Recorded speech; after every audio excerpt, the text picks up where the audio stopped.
Real Madrid player Jude Bellingham hamstring injury নিয়ে গতকাল রাতে রায়ো ভায়োকানোর সাথে আমরা দেখতে পাইছি প্রথম 10 মিনিটেই মাঠ ছাড়তে হয় এবং সে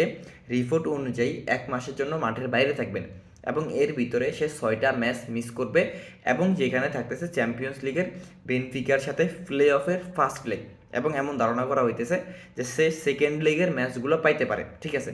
এখন অনেকের কথা হইতেছে জুড বেলিংহাম ইনজুরিতে হয়েছে এবং সেই জায়গাটায় ফিল আপ করবে কে। জুড বেলিংহাম যতটুকু মাঠের ভিতর ডিস্টেন্স কাভার করে এবং এই যে অ্যাটাকিং মিড হয়ে বা একটু ডিপে খেলে সে যেভাবে দলকে ডিফেন্সিভলি হেল্প করে এবং অফেন্সিভলি হেল্প করে সেটা রিয়াল মাদ্রিদ অফকোর্স মিস করবে। একে তো তাদের যে রিয়াল মাদ্রিদ বর্তমানে যে স্ট্রাকচার, তাদের প্লেয়াররা খুব একটা ভালো ফর্মে নাই। অলদো কিলিয়ান এমবাপ্পে এবং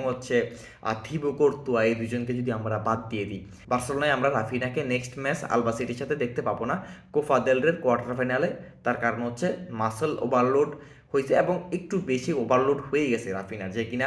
রাফিনার খেলার ভিতরে এটা আমরা পরিলক্ষিত দেখতে পাই। রাফিনা যেভাবে পরিশ্রমী খেলোয়াড়, হার্ড ওয়ার্ক, দৌড়াইতে থাকবে, প্রেস করতে থাকবে পুরো 90 মিনিট যতক্ষণ মাঠে থাকবে, এবং তার ওভারলোড হওয়া স্বাভাবিক, কারণ এত প্রেশার নিয়ে এত হাই ইন্টেন্সিটি নিয়ে যে কোনো প্লেয়ার খেলতে পারে না এবং তার একটু ইনজুরি এবং ওভারলোড ওটা একটু ম্যানেজ করতে হয় এবং আলবাসেরির সাথে তার ওভারলোড হয়েছে এবং যে কিনা ইনজুরির কারণে একটু পেশিতে টান বা একটু বেশি ওভারলোড হওয়ার কারণে সে খেলতে পারবে না এবং 1 ম্যাচ খেলতে পারবে না। রেস্ট নিলে, প্রপার রেস্ট নিলে